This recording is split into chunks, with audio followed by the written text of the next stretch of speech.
What is up, Steelers Nation? Thank you so much for jumping on to another episode of All Steelers Talk. I'm Noah Strackbine, joined always by my main man, Jacob Punturi. Find us on youtube.com/All Steelers Talkers. Subscribe anywhere you get your podcast. The Pittsburgh Steelers take on the Baltimore Ravens on Sunday, a pivotal game that just came with a massive injury for the Pittsburgh Steelers. We're diving into what it was, what it means, and what's going to change for the black and gold. Meanwhile, there's another name that used to be on the Pittsburgh Steelers that is, trending across the NFL all day long for good and for bad.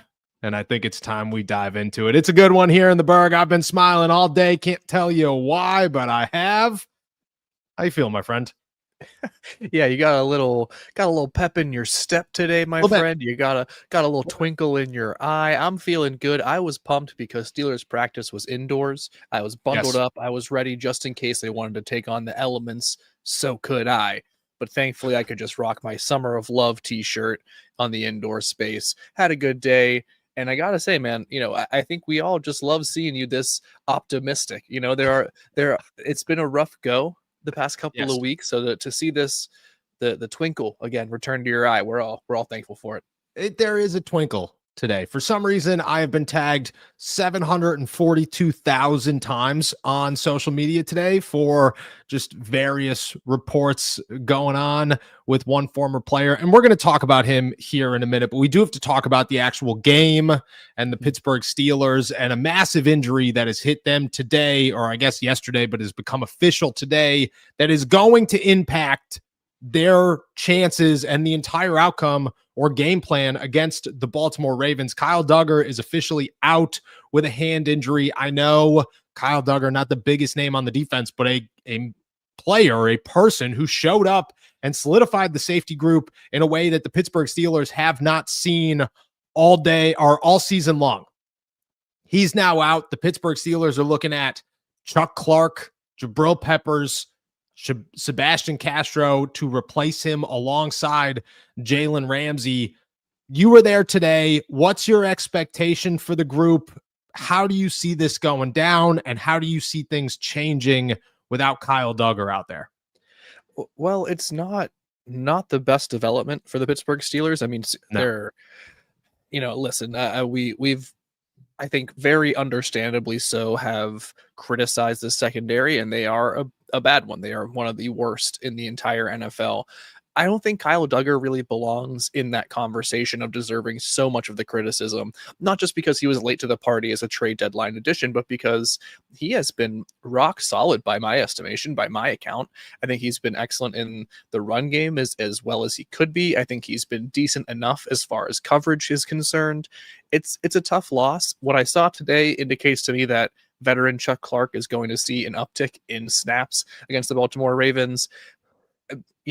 Again, that I imagine will be met with a mixed bag of reactions.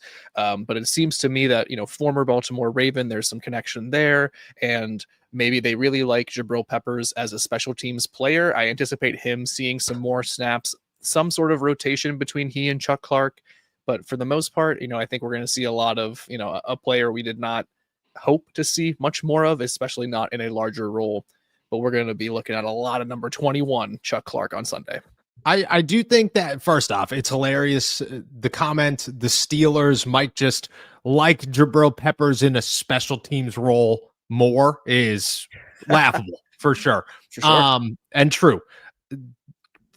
Chuck Clark has stepped in and played terrible at times. He's played okay at other times. And I am optimistic that against his former team, against the Baltimore Ravens in an AFC North matchup that he has been involved in many times before, there's the possibility that he walks away and actually has a progressive, a successful game at safety. I'll also say this: if the Steelers are living and dying off of Chuck Clark, the rest of the secondary isn't playing up to snuff. You got Brandon Echols at this point. You've got guys like Joey Porter Jr., Asante Samuel Jr., James Pierre's healthy and ready to go. There are corners here to say, okay, Mark Andrews is there. I get it. But Jalen Ramsey could cover Mark Andrews.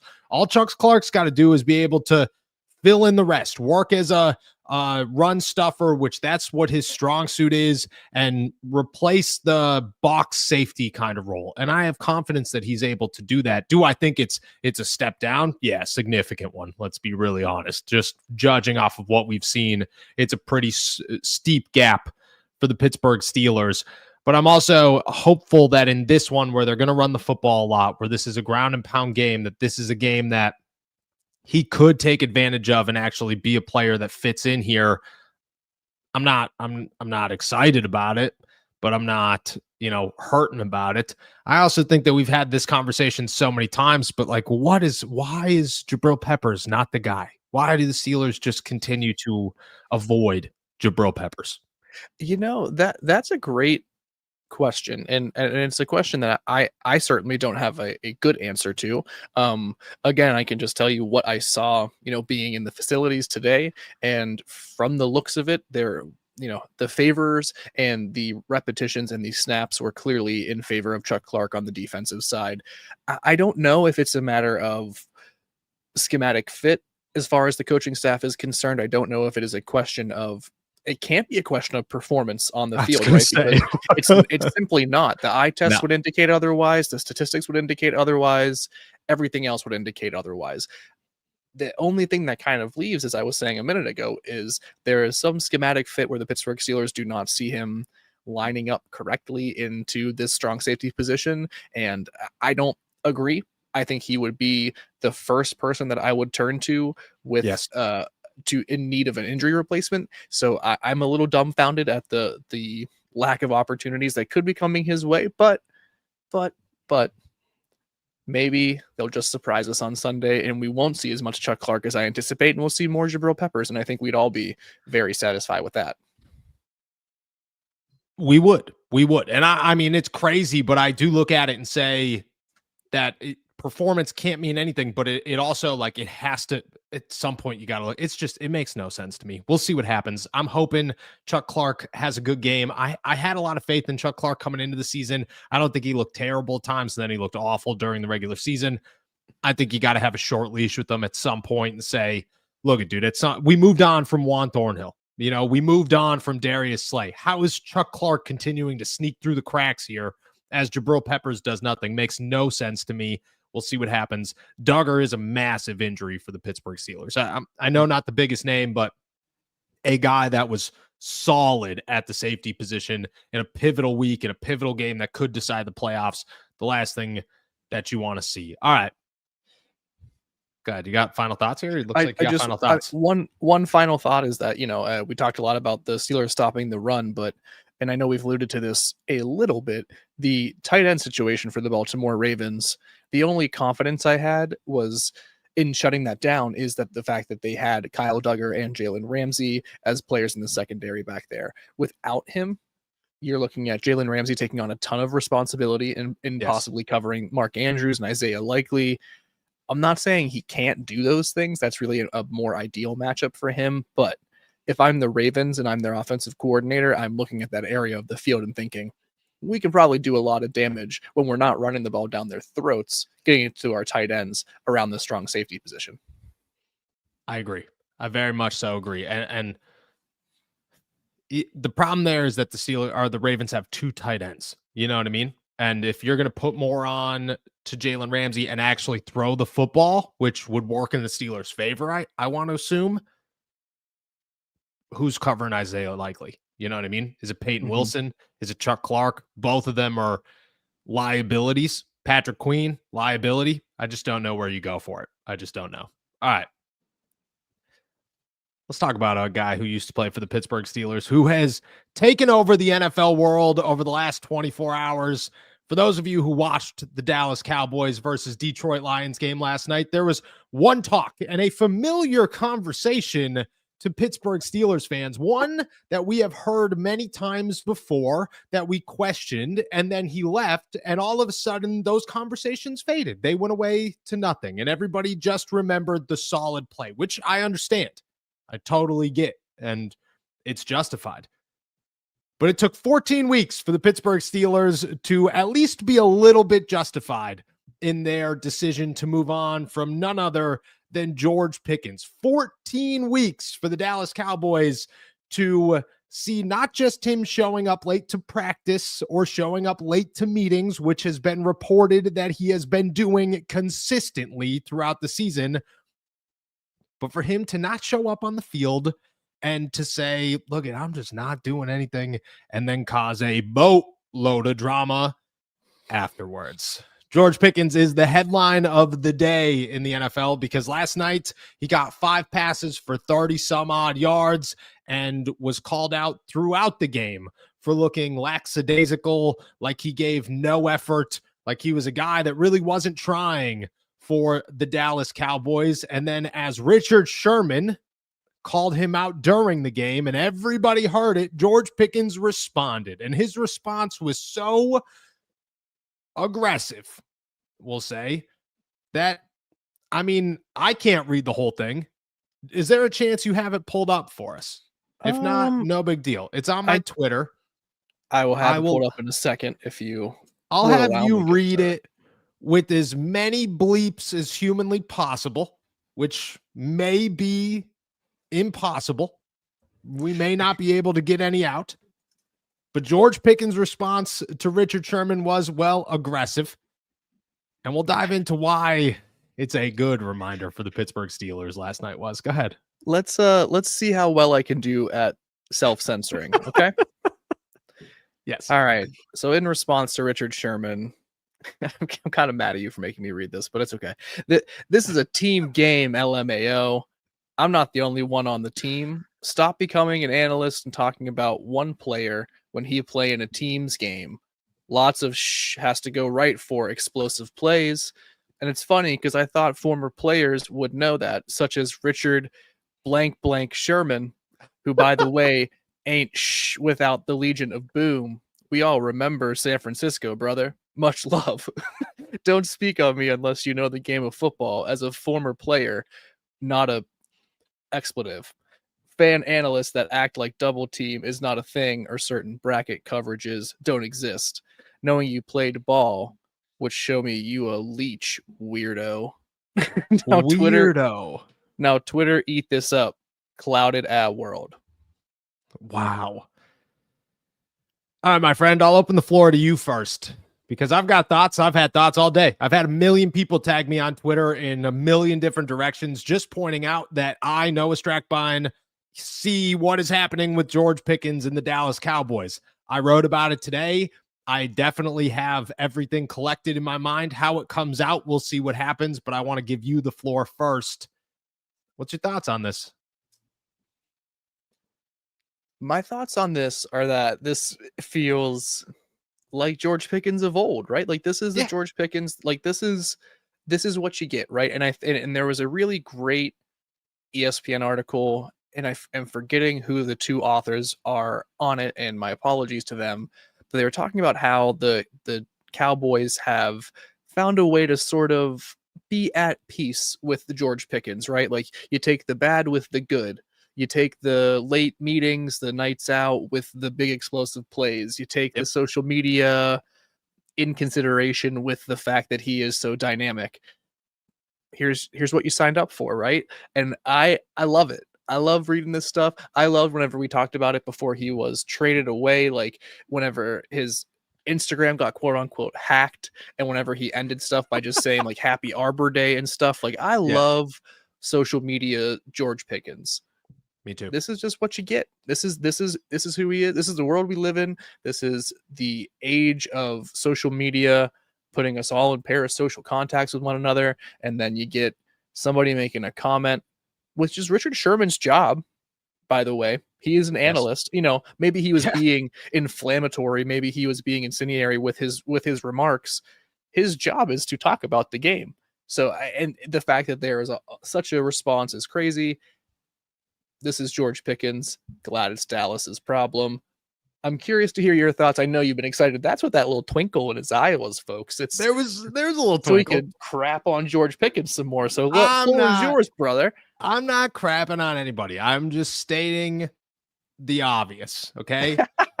The obvious is we have spent months on this show, and I especially, I'll take the blame on this, have spent months on this show trying to explain to everybody, and I'm not saying nobody's listened. I think most people have. Shout out to you guys. You're awesome. Trying to explain that the Pittsburgh Steelers did not trade George Pickens because George does not play football well. They also did not trade George Pickens for a third-round pick because George was only worth a third-round pick on the field. Neither of those are true. The Pittsburgh Steelers traded George Pickens because George Pickens didn't want to show up to work, because George Pickens, once in a while, decided that he was going to just piss off the entire locker room, that every so often he was going to make a cryptic tweet about his quarterback at the time or the team in general, or call out somebody that whenever he was in an interview, he was going to leak some sort of information that the Pittsburgh Steelers were trying to keep quiet. George Pickens had no fans left in Pittsburgh when they traded him, and they traded him for a third-round pick because the entire NFL said, I'm not touching that guy with a 10-foot pole. No chance. George Pickens came into the league as a second-round pick, clearly as the best wide receiver in his draft class. Clearly as the best wide receiver in his draft class because of his issues character-wise. He got here, and they grew, and they expanded, and everybody went, wow, dude, we could ignore what we aren't seeing, but the Steelers were seeing it. So I will not sit here and crap on George Pickens. I will simply say that when this is all said and done, I think it took 14 weeks of the Steelers lost the George Pickens trade to become, okay, now it's just getting started. And where it goes from here decides who won the George Pickens trade. Because anybody who thinks this is a one-time act has missed the last 4 years of George Pickens. And he has shown his hand many, many times. Many, many times. I just look at it and say, this is not I don't think George Pickens ever falls out of the NFL for any of this. I think he's way too talented. What I do think is that George Pickens is not a guy that I truly believe you don't justify, oh, we won the trade trading for George Pickens. Would you have said the same thing about Antonio Brown if somebody got Antonio Brown? Like, you know, at the time, you traded Antonio Brown for a third-round pick. Probably looked great. Didn't turn out to be great. And I just think that it's early. It's early to know who won the George Pickens trade. And I'm not going to sit here and say this. When it's all said and done, the Steelers aren't going to look like winners. That's what I'm going to say. I don't necessarily disagree with that aspect of it. I think I still do not think that I care enough about the trouble. And I think I kind of like what the Dallas Cowboys are doing here with George Pickens, because they're just like, whatever. As long as he shows up on Sunday, I don't give one single shit what happens between Monday and Saturday night, you know? And I'm not saying what's wrong or right. This is just what I view as the best way to get a good football team, right? Like, the fact of the matter is the Pittsburgh Steelers offense is so bad, right? Like, I'm not ready to call the DK Metcalf trade an extension an utter failure. I'm not going to scold people who feel otherwise, right? The fact of the matter is this offense sucks. They could use another playmaker like a George Pickens. I think for the Steelers, who, again, and we've talked about this a lot recently, put up with a lot of bullcrap. I'm okay with putting up with some more bullcrap if it means you win. And I'm not saying it's not 1-to-1. You keep George Pickens, you're a Super Bowl contender, but you're probably better if you have him right now, and you're for sure with a better shot. Yes and no. With the AFC, if you have him and DK Metcalf, I think this offense is way better. I don't think way better. You think that way better? You think that George Pickens would be the deciding factor from Arthur Smith playing well and Aaron Rodgers suddenly playing well, and you think that's the difference? I think there's probably 3 or 4 plays and balls that don't get knocked away, that don't get intercepted, that a Steelers receiver comes down with that do make a difference in this season. So maybe it's not the offense doesn't become, they don't go from, let me see, I have a note here if I can read it. They are the 24th passing offense in the NFL this year, right? Like Yeah. I don't think they've become a top 10 passing offense just by having George Pickens, but I bet there's probably a couple games where, some drop passes don't happen, Okay. Look, a jump ball maybe comes down George Pickens' way because for that's sure. what he does. But like again, I'm not saying it's not a night and day difference. They're better, and that's where I leave it because right now they're bad as far as No, offensively. for So sure. I'll For take the sure. improvement. Would you take it? Because now I'm genuinely curious. Would you take that improvement this season, dealing with the nonsense that George Pickens brings? Because the nonsense in Pittsburgh was aggressive and was a lot. Uh, And do you think that the improvement would be enough to have reshaped any of what this season has become? Like, do you think the Steelers are Oh suddenly like no. Super Bowl contenders? No. No, no, no, no, no, no, no, no, no, no, no, no. No, I don't want to be misconstrued here. This team is still stuck in the limbo that is this like 9-8 hell, right? Like they're not a Super Bowl team. They Yeah, wouldn't have been mistaken for one with George Pickens. I just think their offense would have been a little bit better. Like that, I you know don't what I mean? disagree with that. Like don't want to get too far into this hypothetical. I just think again, I will maintain that they put up with a lot of headaches and they are willing to. If it makes you a little bit better, I don't know. I don't know. I think the headaches became so often and so abundant that they So, were ready to move on from all the headaches, you know? mhm. Like I think even guys like Aaron, even guys like DK, who DK has been a class act in my eyes, Mhm. like I don't understand where the drama is there. Jalen Ramsey, who I think is, not causing drama, but I think there's Not a at all. long season left. But I think that I think that what they've done is clear all of the drama. I think that's what they did. I think they centered themselves in a team that, because that's the thing, dude. When AB was here near the end, it was nonsense. During the beginning, it was nonsense. And I think that taught the Steelers a lot of things. But I think Le'Veon Bell taught the Steelers things. I think Bell taught the Steelers, like, nah, we're not going to deal with AB was almost the exception. AB was the like, this guy is the greatest of his generation, clear as day. This is a Hall of Famer. We'll put up with as much as we could possibly put up with him. And I think Bell was like Bell's drama, and we're gonna try, but we're not gonna push the limits the way that we push the limits with other people. And I think after that, it kind of reset things in their mind, because everybody brings up like the Steelers are great with drama, but they also outside of AB, they changed how they viewed drama. Like Mhm. George gone in 3 seasons, Chase Claypool gone in 2 seasons, Deontay Johnson, as soon as he became a problem, gone. Kenny Pickett didn't even get an opportunity to become a problem. The second he complained about being benched, gone. Le'Veon Bell, they gave Bell an effort, but they didn't give him the big effort. You know what I mean? I think Bell again was the turning point. Martavis Bryant, gone. Like it just kind of felt like James Harrison when he became a problem, gone. It just kind of felt like that changed. Like something resurfaced in Pittsburgh after. Again, I think it's Le'Veon Bell. AB, I think, was the exception. I think once the Bell thing happened, they flipped how they went about it. I don't think their threshold is like as big as everybody says it is. I think AB skews that. Maybe I'm wrong. No, that I think that's an excellent point. Like there is I think it is very stay with me here for a second. I think in the same way that the Chase Claypool trade has given, 10 years of good reputation to Omar Khan Yes. without having to like follow up on it with every subsequent trade.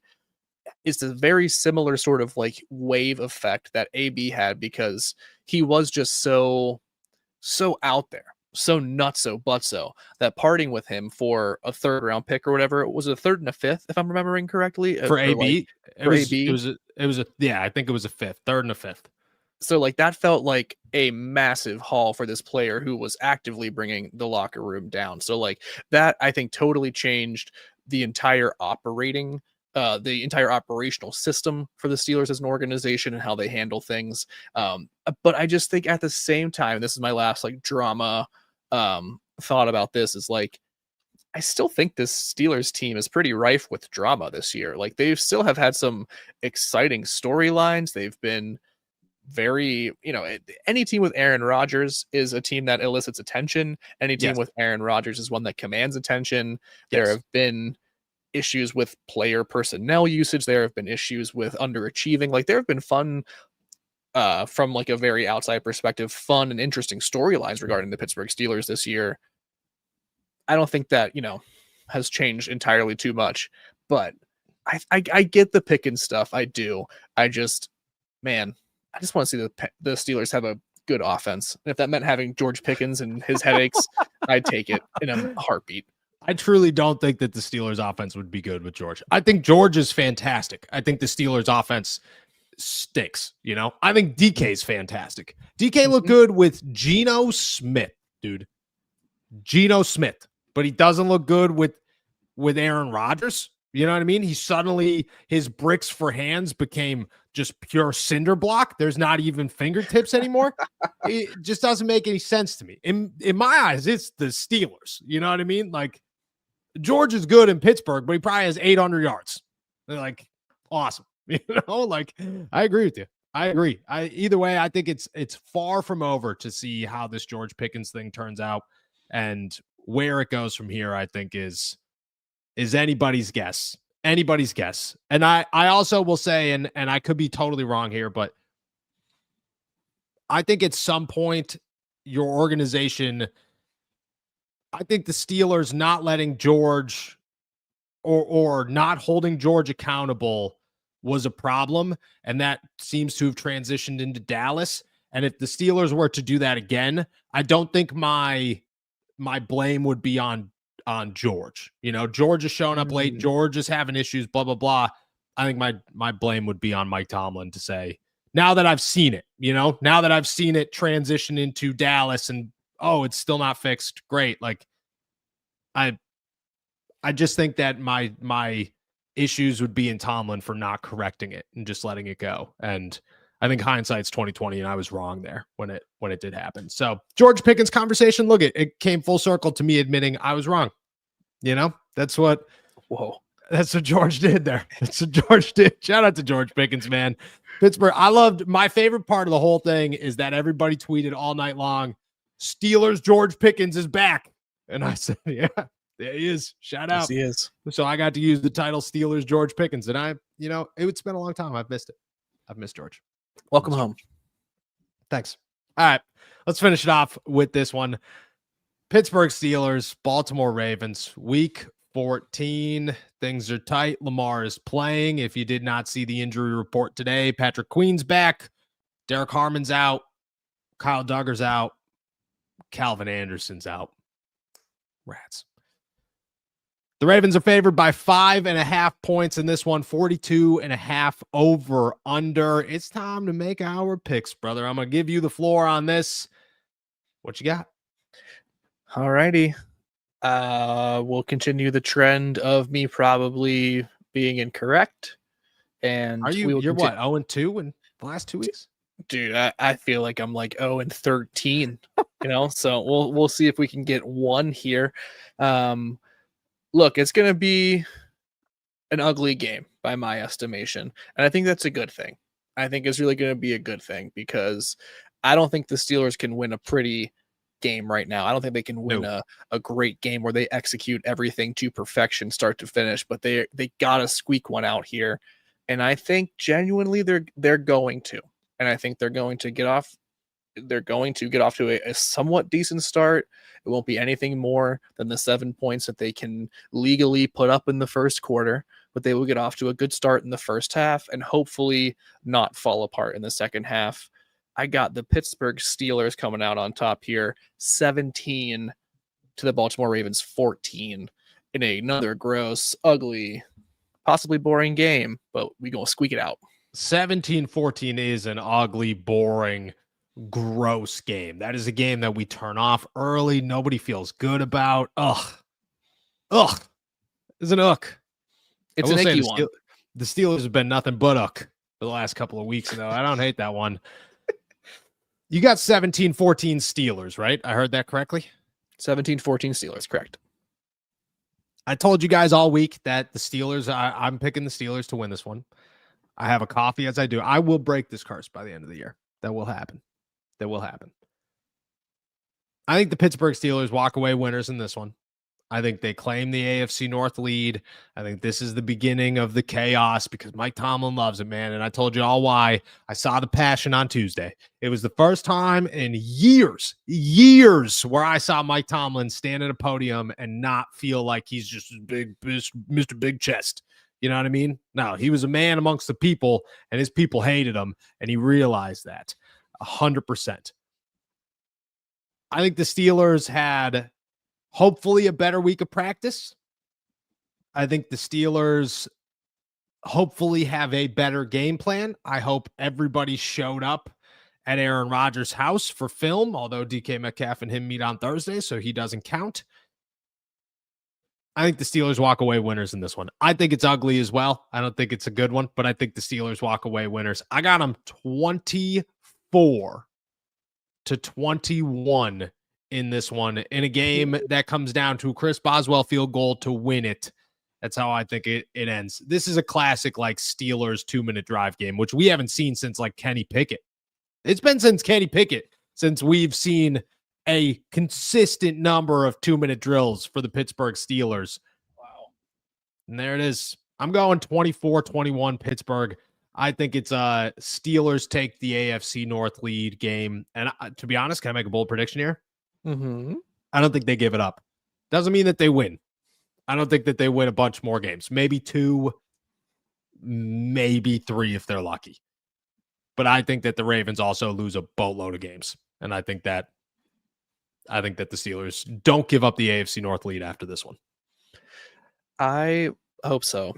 I fear I might have jinxed them. We both picked them. I have a coffee. It's not good times. We'll see what happens. With that said, that's everything on our agenda. We're going to take a quick break. On the other side of it, we're going to start answering your questions. So toss them in the chat. We'll be back in 30 seconds. Pittsburgh, this one's for you. From the voices behind all Steelers talk comes black and gold apparel, your go-to for bold, fan-driven merch that reps the city, the Steelers, and everything in between. Whether you bleed black and gold or just love that Pittsburgh grit, we've got something for you. It's more than a podcast. It's a community. And thanks to your support, we're proud to bring the passion from our mics to your closets. Gear up, stand out, and show the world what real fans look like. Shop now at blackandgoldapparel.myshopify.com.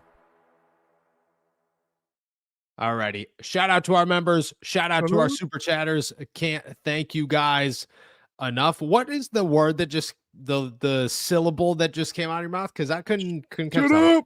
Shut up. It took me. I was like, did he barp in the thing? Was that an audible word there? That was a good time. This is all Steelers talk ASMR. You're gonna listen to me belch. Did you ever notice that the ASMR TikTok people are always like, you always see lip down, and you're going, what do you really look like there, brother? What's really going on here? That stuff freaks me out, man. I don't Do you like that. the glass cutting? I'm a glass cutting guy. I like the glass cutting. No, I like sometimes I'll watch when they like roll glass bottles like down the steps. Oh, those are the and then they'll best. just, like, shatter. Those are the best I'm when like, they're filled with paint. You're like, yeah. Yeah. Whenever it It takes makes- like 4 steps, I'm like, oh, dude, this is going to be awesome. It makes me feel like I'm like a kid kicking down my brother's like block tower. You know what I mean? You're like, this is, I need to destroy. Here it is. Yeah, for sure. All right. With that said, let's get him kicking here. Chris, before the trade deadline, we should have considered trading Watt for picks. I now think we need to trade all the players that don't fit in a rebuild. We need to get serious and be honest with ourselves. I wouldn't have traded TJ Watt. I still wouldn't trade TJ Watt. TJ Watt is on a short list of people that I would not even consider trading on the Pittsburgh Steelers. Not this season. I think after next season, if the downfall continues, then I'm open to a very serious conversation. I think even at next year's trade deadline, if things are worse, I'm open to a really serious conversation. Wouldn't have traded him this year. That being said, everybody outside of TJ Watt that is not on a rookie contract and or named Asante Samuel Jr., I'm ready to go. You know what I mean? You want to take the money and run, you take the money and run, and I think picks are pretty good. I tell you what, the way this season ends will be what dictates how I feel about a TJ Watt move.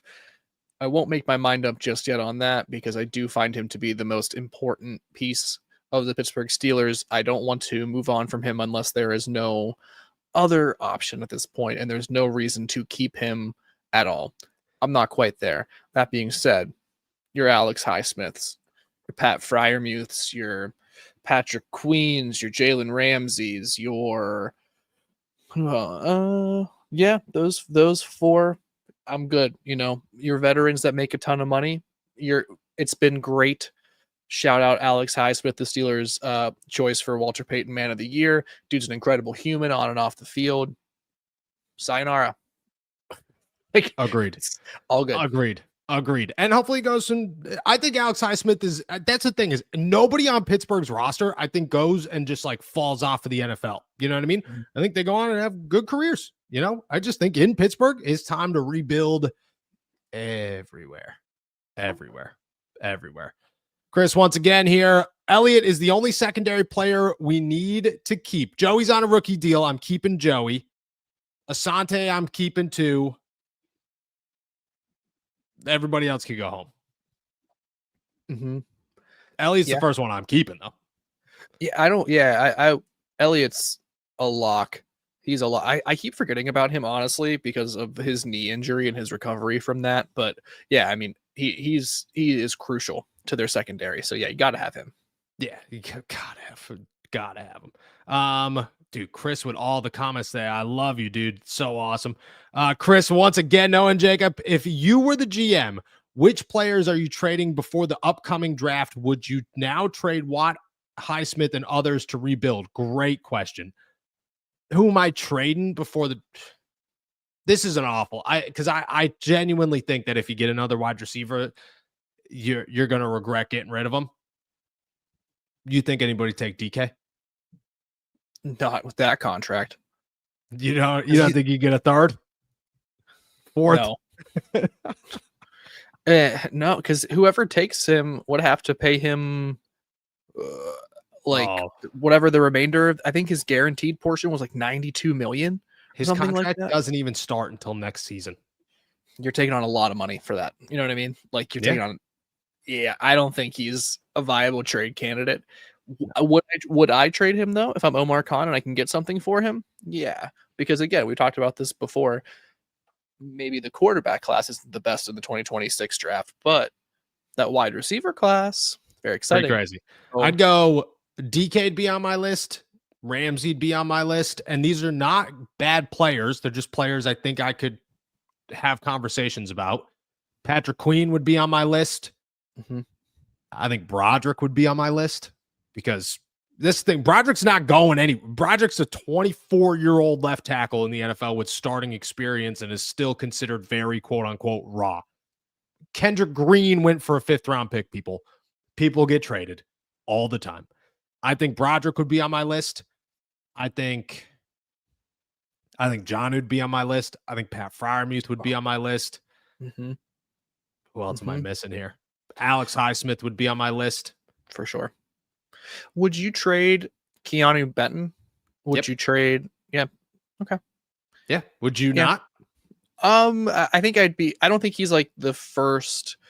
He doesn't come up in the list of people like that first wave, right? Like those first wave of veterans that we just kind of rattled off here. But I view Derek Harmon and YA Black as the sort of locked in pieces, the anchors of the defensive line moving forward. So anyone who isn't those two players, you could have a conversation about. I just don't, I would much prefer, strictly because of the finances involved, trading out Alex Highsmith first, because you clear out that $17 million per year in contract versus Keanu Benton, who is going to be in his final year. Yeah, final year of his contract. Yeah. Yep. So that would be why.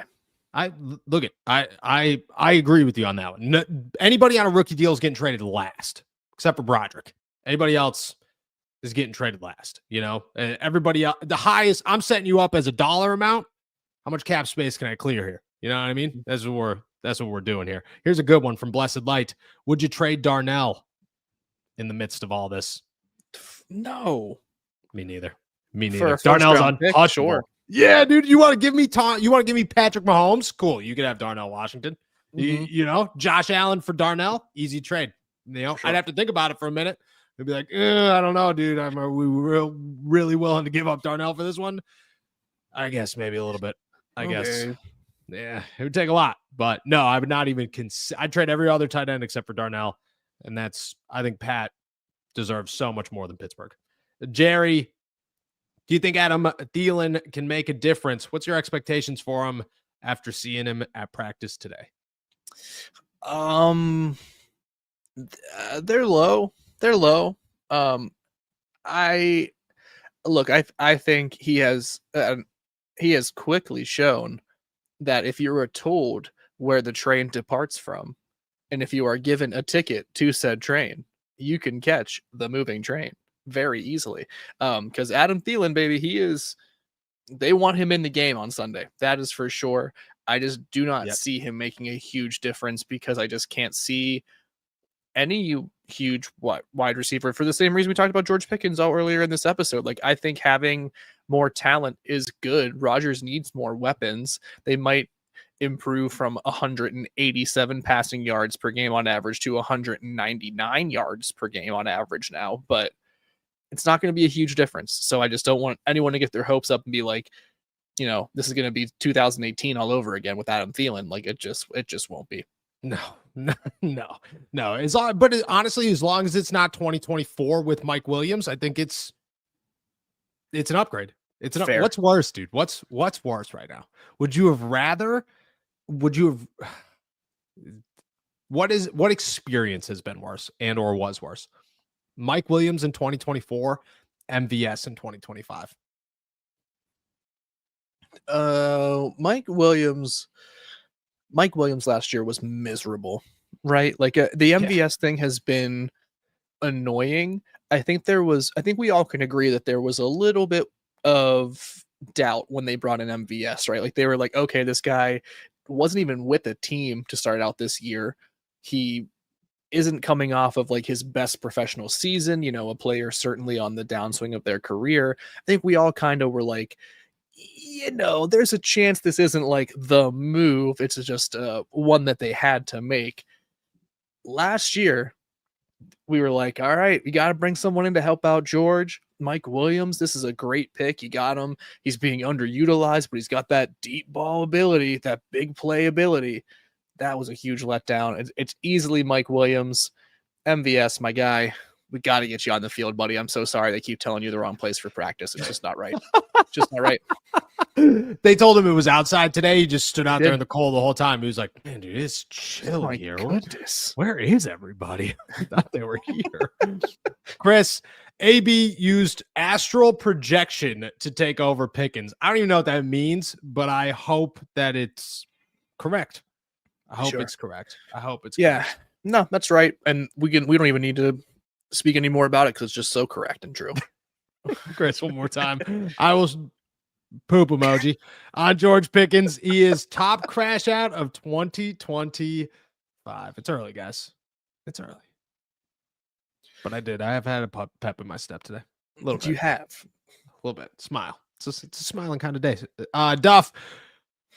WTF happened to Duggar and Anderson. Calvin Anderson had a knee injury. Nobody should be super upset about that. Everything's gonna be okay. Kyle Duggar hand injury, which you said he had wrapped today, which is not great.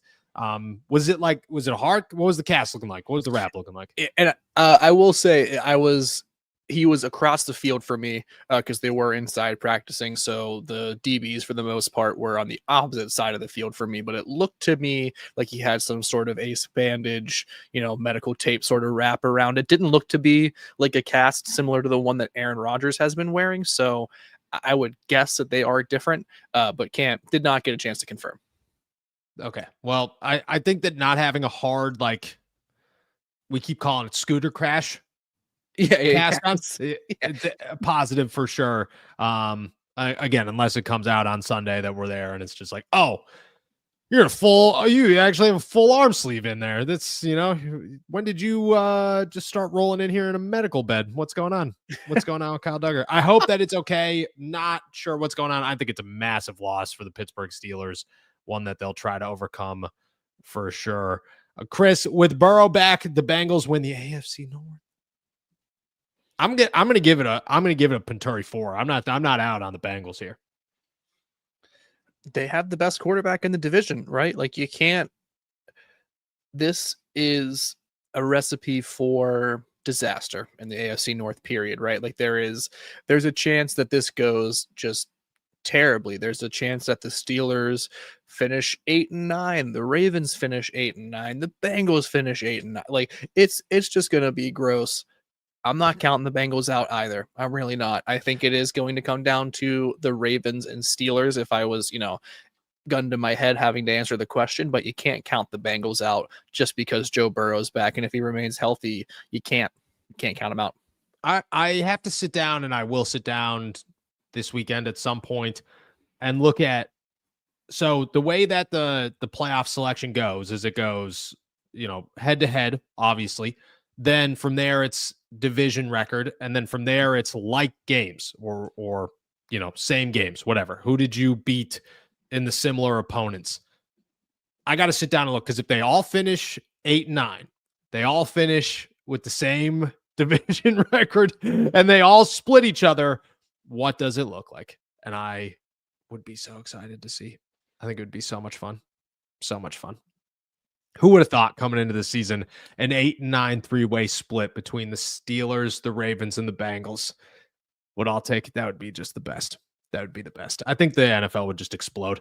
The Simp 88, Highsmith is hampering Herbig's growth. This one I don't actually disagree with. I don't think that Highsmith is a guy that should be off the field. I think a better split is very needed. Very needed. Yes. And sorry, I'm like kind of, because I don't, at first I wanted to disagree with this, but no, this is absolutely correct, because every snap that Nick Herbig is not on the field for, doesn't matter who else is in there personnel wise, it is at his detriment and at limiting his growth. So I agree with that 100%. It's Alex Highsmith is not a bad player. He has just suffered through poor injury luck in the past 2 seasons. And I don't think he should be punished for that. That being said, Nick Herbig is clearly the most talented young defensive player they have, and they cannot continue to justify having him on the field for 50% of the defensive snaps. It just makes no sense. Agreed. Very much so agreed. If you had, and even with I honestly think even with Jack Sawyer, like the way I look at it is that the Steelers have 4 outside linebackers. None of them have taken over. And until one does, they're a constant rotation. You know what I mean? There's just no need to limit anybody within this defense. Carl Spackler gives it a 1 all Steelers Talk membership. Appreciate you, my guy. For anybody who does grab it, make sure that you're calling into the call-in show on Wednesday. And Carl, one more time. At Brasco, here's another donation to criticize. There's some weird dude in the chat who's having a good time. For sure. I'm not going to ban him for now, but we're hanging out. Good. You got thoughts. I know you do. I just saw a comment that made me giggle. That's why I covered my mouth. We're having a good time. We're having a great time. It's Friday, baby. It's Friday. Dan, when will the Steelers be? Great question. When will the Steelers be cool again? I don't know. They need a quarterback. They need a quarterback. Yeah, I tell you what, they draft Lenora Sellers like they should. Yeah, they're freaking cool as hell. They're cool. Next year. They're So cool. They're cool. That's the problem. Go ahead. Sorry. Yeah. Didn't mean to If cut they you off. bring in like Kirk Cousins next year, or like if they bring in Kyler Murray to babysit next year, like I'm not going to bed. And then it's just there's nothing cool about that situation at all. You get your franchise quarterback, your young next star. Yeah, you're cool again. And here's my quote on being cool. If pee in your pants is cool, consider me Miles Davis. There we go. I think that's the best answer we could have ever gotten. Could have ever given. Pistachio salad. Paturi clearly didn't get A-Rod a birthday present. The playbook thought he was 41. The answer to everything is 42. Oh, did you mess up Aaron Rodgers' age? I messed up. I tell you what, I'll admit his real age when he admits he's not really married. How about that? What if he's actually now 42 and he's not married? Yeah, he's 58 and single. Single. Okay, answer this question, okay? Because we're both the same age. And this is I know that everybody that's like older than us is gonna have the same response of like, oh my, these children. I get it. I 100% get it. Every time you look at Aaron Rodgers, do you think there's no chance I'm gonna look that old at 42? Yes. Right? Right? I think it all the time. I'm like, dude, I'm only 12 years young. 12 years, I'm gonna look like that. I don't know, bro. I don't Listen, I bet someone's watching me right now and being like, my man, you look like you're 81 right now. And I get it, right? Like there's but that person's 18. I hope Noah. I hope. And this is not, I get it. I got a bald, I see what's happening in my bald spot in my hair. You know what I mean? Like I'm going to be bald probably by the time I'm 40. So if you're still tuning in by then, we can all chart this together and see how that goes. But I don't think I'll look like him. You could have told me Aaron Rodgers legitimately was 50. If you told me Aaron Rodgers was my father's age, who's like 60, I'd be like, you're probably right. Yeah. Spot on, dude. My dad looks younger than him. He's 58 years old. Yep. Like it blows my mind. I think it every time. I'm like, dude, you are full gray there, brother. You're full gray. Full gray. It's scary. Duff. How could Duggar have a hand injury? I haven't seen proof he has hands since he became a Steeler. Oh my gosh. Wait. Duff with the comment of the day. Shout out my guy. Eddie the First followed it up with another beauty here. Do we need Duggar to catch the ball? Put the boxing glove cast on him and send him out there. Y'all are not wrong. Y'all are not wrong at all. Not even a little. Not even a little. Carl, me cup of Joe Green Bean Salad Spackler. New segment idea. Jacob reads angry athlete tweets. Oh, it'd be so awesome. I'm down for that for sure. There's none of them will be that aggressive though. None of them. However, I think a good segment in the offseason is how just reading all the cryptic wide receiver tweets and seeing. Yes. Let's just figure out what they mean. Let's just pick them all apart. Nate needs more salad. What is it about the Steelers that makes them draft such talented crash outs? Is this a blessing or a curse? I think it's a dumb decision. That's what I think it is. When like the Steelers know these things. If they were told that, it's not like they weren't like, oh man, dude, George Pickens falling to the second. I bet you it's that one drop pass he had. Probably. No, it was the fact that he was fighting everybody all the time. That's what was happening. It was the fact that he got in trouble for racing like a month before the draft, along with half of the Georgia football team. It's like that's what it is. I think they're just dumb decisions. The Steelers know about all of them though. All of them. I've had conversations with people in that building that are like, yeah, we're like very well aware of who's not gonna act well when they're here and who is.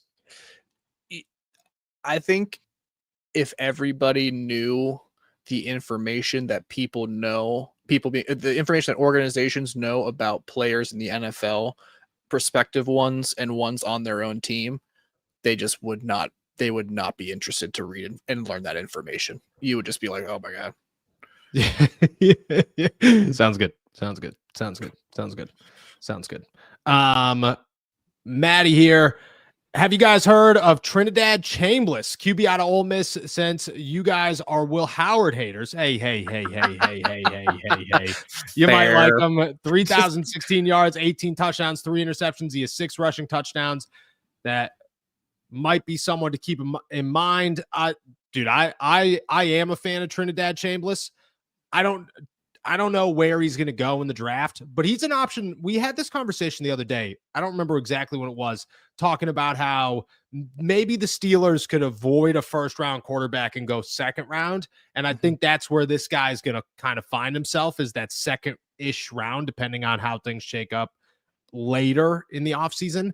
But I'm not opposed to him. I'm not opposed. He's also massive. I'm pretty sure he's like 6'6". He's a big guy. Not sure about his exact physicals, but he's experienced, right? Like, and I actually did not know about Trinidad Chambliss until someone, maybe it was Maddie, maybe it was someone else in the comments. Someone brought him up in the Picnic Packs comments and recommended him as someone that we should take a look into. So yeah, I think again that is a perfect type of, like, if you get that player later in the draft, you have someone that you could be excited about, but you also don't have to worry about, are you taking a huge swing on a guy like, I'll just use Ty Simpson as an example because we talked about him most recently. Like, if you don't want to take him at 20, can you get Trinidad Chambliss in, round 3? I don't know. I don't know, but that sounds like a better fit for right now. All that, we'll see. I will say that in a draft where the first round quarterbacks are not that impressive, but I also think they're not nearly as bad as everybody's making them out to be, I am impressed with the second and third round talents compared to other drafts. You know what I mean? You get a lot, like Spencer Rattler was a third round pick, guys. The guy's not good. The guy's not, it's not good. And I could have told you that coming out of college. Not very good at football. But you can be a fifth round pick and start, because you can be Shadur Sanders. Well, Shadur's awesome. You know what I mean? And he got passed up by the whole league. And it's just ridiculous. It's just ridiculous. He got shafted by the Browns, and I just don't understand. He got shafted, dude. Now he's going to get Kevin Stefanski fired. And there it is. There it is. Wendy, hey, Noah, happy holidays. Happy holidays to you as well, for sure. Question, can defenses call an audible like the offense if they see the same play being run and know the call didn't work before? Can they improvise like quarterbacks? Yes and no. The answer really is no. There's calls within a defense that allow you to adjust, like, okay, we're going to run this play. They're going to line up here. We have calls to make to say, okay, instead of me blitzing, this person's going to blitz. Instead of you covering the flat, this person's going to cover. You can make adjustments to a play, but you can't necessarily switch the whole play like you could a quarterback. That's where things, and there are a lot of moving pieces, but it's not nearly as like all around change as an offensive audible, if that makes sense. Yeah, no. I think that's a pretty good way. That's why you see a lot of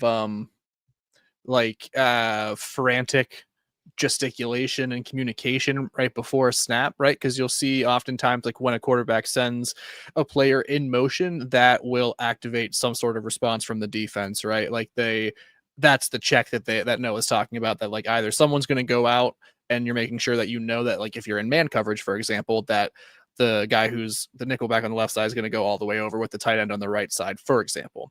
Or if you're in zone coverage, you're talking about, like, okay, now this is on near quarters. Now he's in your part of this. Like, so there are some ways that you can make adjustments, for sure. And there is some, I don't want to say freedom, but there is some ways to make adjustments, but it's not like, I'm a hot route this wide receiver and just send him straight down the field because I see one-on-one coverage and we're going to send him loose. Like, it's not like that. Yeah, I agree. Sorry. Was making sure that I didn't miss any questions as we were going through it. I appreciate that. You always, for those of you who don't get this already, Jacob is way better at this kind of stuff than I. He understands football and the intricacies of it way more. Enigma After Dark. Guys, whose records get broken first? Ben's, Franco's, or Hines? What is Hines Ward's record? Does Hines have record? Is he like the reception leader I or don't receiving know. yards leader? I don't know. Steelers. Look up. We got to look up Ben. Leaders. Ben has to own like every passing record in Pittsburgh. Oh, 100%. Franco Yeah, is the rushing leader for sure. Yes. Roethlisberger is the passing leader by a considerable margin. Franco has almost 12,000 rushing yards in his career. He's the all-time rushing leader for the organization. And Hines Ward is the receiving leader with 12,083 receiving yards. Wow. I'm gonna say Franco's. No, I'm not. I'm gonna say Hines. It's of all three of them, it's definitely easiest to find a long-term receiving option. I'll tell you this. I think the last one to get broken is Franco's. Because you're gonna keep trying at quarterback until you try or until you figure it out. Nobody just continues forever to just be like, well, we'll just never have a franchise quarterback again. No, you're gonna find the next bet. I don't think running backs last long enough. I mean, yeah, like let me just talk you through what this list looks like for the Pittsburgh Steelers. You have Franco, you have, obviously Jerome Bettis is second. But then after Jerome Bettis and Franco Harris, there is not another running back who has more than 5,300 yards as a running back with the Pittsburgh Steelers. Willie Parker's the third all-time leading rusher for the organization. Najee Harris is sixth, and people think he's awful at football, and he's not good. But it just goes to show you that a player having 11 seasons with a team like Franco Harris did, or even 10 seasons with a team like Jerome Bettis did, that it just doesn't happen in today's NFL with running backs. So I'm going to hope passing leader gets broken first, because I just really don't want to go another 30 years waiting for another good quarterback to show up in Pittsburgh. That just sounds like a New York Jets fan's life, and I don't want that for me. No, I agree. I don't want that for anybody. But if I had to guess, I'm going Hines. Then I'm going Ben, because I would guess Ben's numbers also significant. Like it's going to take 15 years to break that. You know what I mean? Unless Patrick Mahomes comes in, doesn't a year. He has so many more passing yards than Terry Bradshaw. It is. Yeah, it's crazy. It's crazy. I remember when the time was where people are like, "Oh, Terry and Ben, that's a conversation." It's not. It's not a conversation. It's not even a remote. I get out of my face with that conversation. That's what it is. The Simp 88. Will Howard deserves a year. Better QBs next year.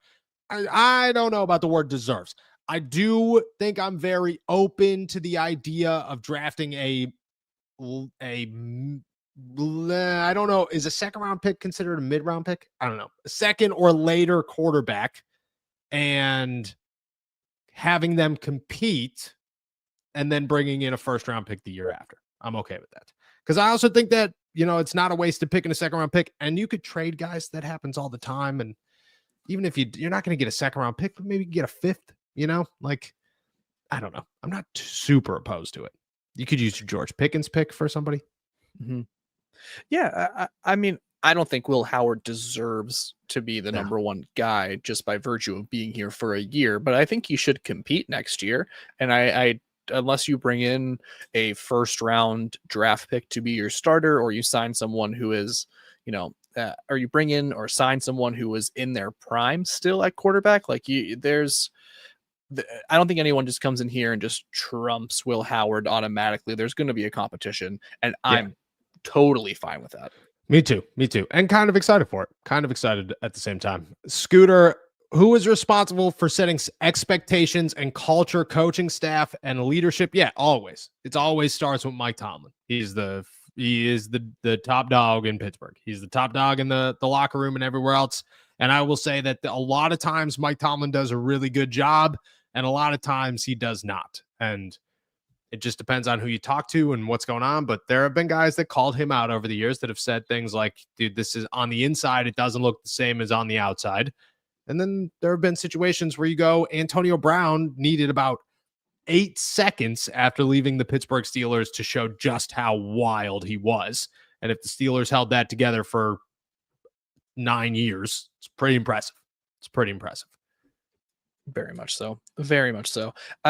Yeah, I think there is a lot more onus on the players too to like keep each other accountable as well. But I agree. I agree. Pittsburgh Hornets.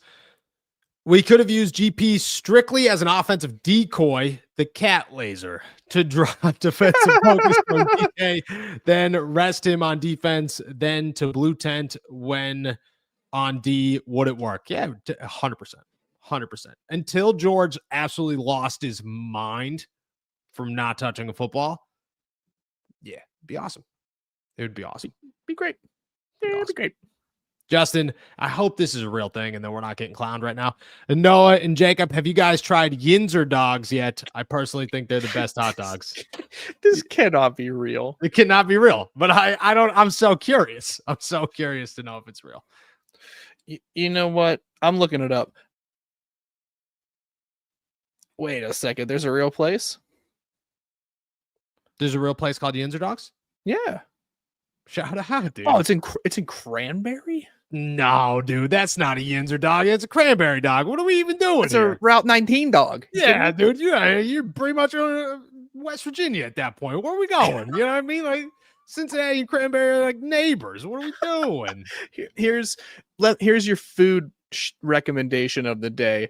I went on my way back from practice today, stopped at Preamp Coffee Studio in Squirrel Hill. Go ahead. Go ahead. Go ahead. Have you eaten a sandwich from there? I spent my whole day there today. I'm surprised I didn't run into you, dude. I was like, I'm gonna be a great husband. They're making these like Italian style sandwiches, very reminiscent of when my beautiful wife and I were in Europe. And I was like, I'm gonna be really nice, surprise my pregnant wife. I'm gonna get us some sandwiches on my way back. I'll tell you what, mamma mia. That is so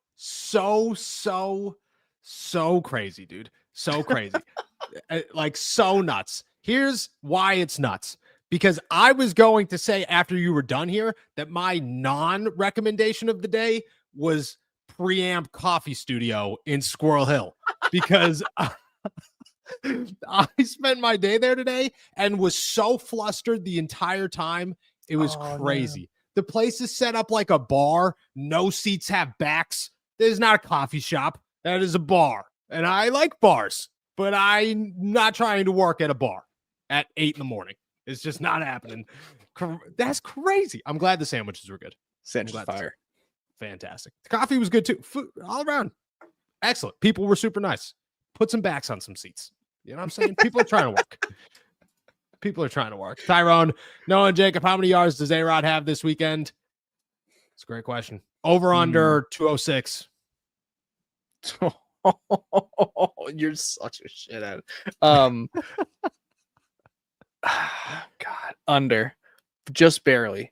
And I don't think that means they lose either. You know, I have his entire season written in front of me here. And I mean, 1, 2, 3, 4, 5 games over that number he has this season. So I'm going to take the under. I'm going to take under 206. I'm going to go 200, between 190 and 205 yards passing for Aaron Rodgers. And it's just miserable. It's just miserable. But I don't think it means we lose. That's awful. That's so awful. But I agree with it. I think I'd even go less than that. 185. 185 and the Steelers win. We're going to finish it off with forever. Do you think that the injured Steelers are really hurt? Or are they mailing it in this season? No, they're definitely hurt. Guys, nobody in the NFL that is fighting for it happens sometimes, I will say. Guys definitely cash it in midway through the season. Guys like Kyle Duggar do not. You know what I mean? That boy is fighting for a job. That guy is trying so hard. The Steelers are also in the playoff hunt. Usually you cash it in when your team stinks. The Steelers stink, but they're still in the playoff hunt. So they're gonna act as if they don't stink. And so no, the answer to that is no. Yeah. I mean, shout out to like Dante Kent, right? Who busts his butt to get back from injury that he sustains right at the beginning of the end of training camp and preseason rather, comes back for a day, gets injured again immediately. His season's done like that, like that. Unfortunately, this game is incredibly dangerous and traumatic on the body. And injuries are a huge part of it. There's people that, I'm imagining are milking it in some capacity in some situations, but not for the Steelers right now. Those guys want to be on the field. For sure. Just so everybody knows, you can get your Yinzer dogs at Giant Eagle. I might actually go over to good old Giant Eagle and get some Yinzer dogs. Might be my night. Wife's at a holiday party. I'm chilling. I'm gonna go to the gym. What's better than a post-gym meal than a Yinzer dog? Yinzer dog. Can't think of any. Polo, shout out as a new YouTube member. Appreciate you, my guy. Duff, know any tracking info on the 3X package? None, brother, but I will make sure that it gets you, no doubt about it. Does, like I keep saying, takes a little bit of time. We everything's handmade. Handmade, no chance. Everything's made to order. So, especially in a holiday rush, it could take a minute. The Simp, can you send some Iron City beer to Kentucky for me? No doubt, dude. No doubt about it. Good old some ice. You gotta go icy light, unfortunately. I'll send a couple of mangoes, a couple of mongos. You know what I'm saying? Shout out my guy. So generous of you. Dude, that might be my Friday night. A couple of mongos, a couple of Yinzer dogs. I might turn into my name might be Joe by the end of the Hey Donnie. That might be my name by the end of the night. You're calling in to the call-in show? Dude, my wife's gonna come home and I'm gonna be sitting outside in the street on a folding chair waiting for her. I'm gonna be like, don't even wait. I've been saving this for at least an hour. I got it. Don't even worry about it. Leroy, should we draft the Patrick Mahomes lookalike? Maybe he can copy some Super Bowl wins. Good old Dylan. What's his last name? Raiola. He got hurt, didn't he? He's out for the season. He is hurt. Yeah. Yeah, that stinks. Also, he's not is he good? I don't know how much Nebraska football I watch. I don't think he's like the worst quarterback, but you don't even know I think if I'm a scout evaluating him, I'm like, I don't even know what of this is real. Like, I don't know when he shows up to, my NFL training camp, if his throwing mechanic might change when he sees someone else he likes more. Like, I wouldn't know what to think about this kid. It is weird. It is a little bit weird. Also shows that we are old, because Patrick Mahomes in my head is still like very young. He's 30. And there are 18-year-old kids who are like, I want to be like Patrick Mahomes. That's disgusting. That's crazy. It's crazy.